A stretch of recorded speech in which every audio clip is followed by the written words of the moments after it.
ಇನ್ನು ಪ್ರಧಾನಿ ಮೋದಿ ಆಡಳಿತದಲ್ಲಿ ಬಿಜೆಪಿ ಪಕ್ಷಕ್ಕೆ ದೊಡ್ಡ ಮಟ್ಟದಲ್ಲಿ ದೇಣಿಗೆ ಹರಿದು ಬಂದಿದೆ ಅಂತೆ. ಎಷ್ಟು? ಒಂದಲ್ಲ ಎರಡಲ್ಲ, ಬರೋಬ್ಬರಿ ಬಿಜೆಪಿ ಬ್ಯಾಂಕ್ ಖಾತೆಯಲ್ಲಿ 10,000 ಕೋಟಿ ರೂಪಾಯಿ ಬ್ಯಾಲೆನ್ಸ್ ಇದೆ. ಪ್ರಧಾನಿ ಮೋದಿ ಆಡಳಿತದಲ್ಲಿ ಬಿಜೆಪಿಗೆ ಹೆಚ್ಚು ದೇಣಿಗೆ ಬರ್ತಾ ಇದೆ. ಕೇಂದ್ರ ಚುನಾವಣಾ ಆಯೋಗಕ್ಕೆ ಬಿಜೆಪಿಯಿಂದ ಮಾಹಿತಿಯನ್ನು ನೀಡಲಾಗಿದೆ. ಒಂದೇ ವರ್ಷದಲ್ಲಿ ಕೇಸರಿ ಪಡೆಗೆ ಬರೋಬ್ಬರಿ 6,125 ಕೋಟಿ ರೂಪಾಯಿ ದೇಣಿಗೆ ಬಂದಿದೆ. 14 ಕೋಟಿಗಿಂತ ಹೆಚ್ಚಿನ ನೋಂದಾಯಿತ ಸದಸ್ಯರ ಪಕ್ಷ ಬಿಜೆಪಿ ಅನ್ನೋದು. ಬಿಜೆಪಿ ವಿಶ್ವದ ಅತಿದೊಡ್ಡ ರಾಜಕೀಯ ಪಕ್ಷ ಎಂಬ ಹಿರಿಮೆ ಏನೋ ಇದೆ. 2025ರ ಮಾರ್ಚ್ 31ಕ್ಕೆ ಕೊನೆಗೊಂಡಂತಹ ಹಣಕಾಸು ವರ್ಷದ ಲೆಕ್ಕಾಚಾರವನ್ನು ಅವರು ನೀಡಿದ್ದಾರೆ.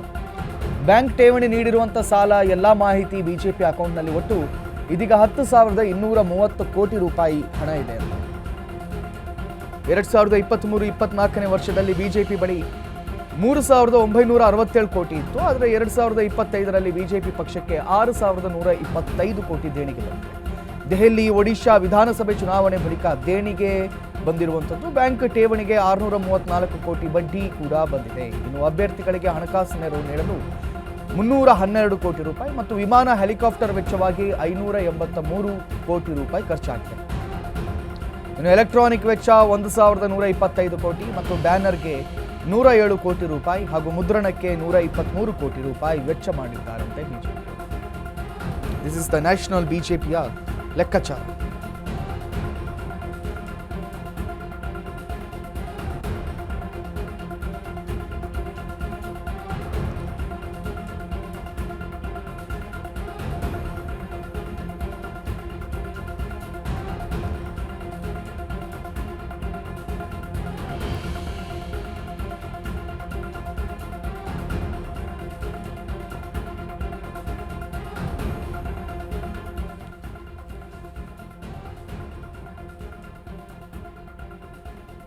ಪ್ರಪಂಚದ ಅತ್ಯಂತ ದೊಡ್ಡ ಪಕ್ಷ ಅಂತ ಕರೆಸಿಕೊಂಡಿದ್ದು ಬಿಜೆಪಿ. ಬರೋಬ್ಬರಿ 14 ಕೋಟಿ ಸದಸ್ಯರು, ನೋಂದಾಯಿತ ಸದಸ್ಯರಿರುವಂತಹ ಒಂದು ಪಾರ್ಟಿ, ಒಂದು ರಾಜಕೀಯ ಪಕ್ಷವಿದ್ರೆ ಅದು ಬಿಜೆಪಿ ಮಾತ್ರ.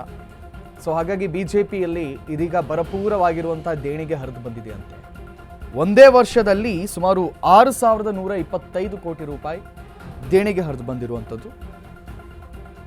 ಅದರ ಅವಯವಗಳನ್ನು ಎಲೆಕ್ಷನ್ ಕಮಿಷನ್ಗೆ ಅವ್ರು ನೀಡಲೇಬೇಕಲ್ವಾ, ಅದನ್ನು ನೀಡಿದ್ದಾರೆ 2025ರ ಲೆಕ್ಕಾಚಾರವನ್ನು.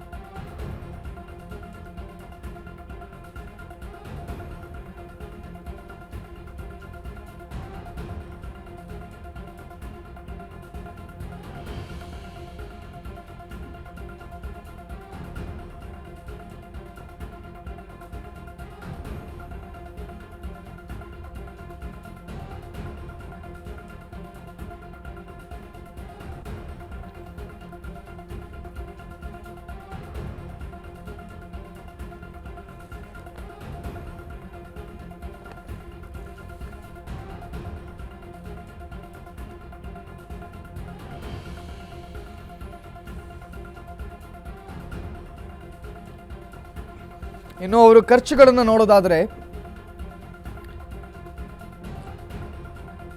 ಅಭ್ಯರ್ಥಿಗಳಿಗೆ ಹಣಕಾಸು ನೆರವು ನೀಡಲು 312 ಕೋಟಿ ರೂಪಾಯಿ, ವಿಮಾನ ಹೆಲಿಕಾಪ್ಟರ್ ವೆಚ್ಚವಾಗಿ 583 ಕೋಟಿ ರೂಪಾಯಿ ಖರ್ಚು, ಮತ್ತು ಎಲೆಕ್ಟ್ರಾನಿಕ್ ವೆಚ್ಚ 1,125 ಕೋಟಿ ರೂಪಾಯಿ, ಬ್ಯಾನರ್ಗಳಿಗೆ 107 ಕೋಟಿ ರೂಪಾಯಿ ಮತ್ತು ಮುದ್ರಣಕ್ಕೆ 127 ಕೋಟಿ ರೂಪಾಯಿ ವೆಚ್ಚ ಮಾಡಲಾಗಿದೆ. ಕಳೆದ ವರ್ಷದಲ್ಲಿ ಒಂದೇ ವರ್ಷದಲ್ಲಿ ಇದು ದೇಶವ್ಯಾಪಿ ಖರ್ಚು ಮಾಡಿರುವಂತಹ ಲೆಕ್ಕವಿದು. 2023-24ನೇ ವರ್ಷದಲ್ಲಿ ಬಿಜೆಪಿ ಬಳಿ 3,967 ಕೋಟಿ ಇತ್ತು. 2025ರಲ್ಲಿ ಬಿಜೆಪಿ ಪಕ್ಷಕ್ಕೆ 6,125 ಕೋಟಿ ದೇಣಿಗೆ ಹರಿದು ಬಂದಿದೆ. ಇದೀಗ ಅಕೌಂಟಲ್ಲಿ ಬರೋಬ್ಬರಿ 10,230 ಕೋಟಿ ರೂಪಾಯಿ ಇದೆ.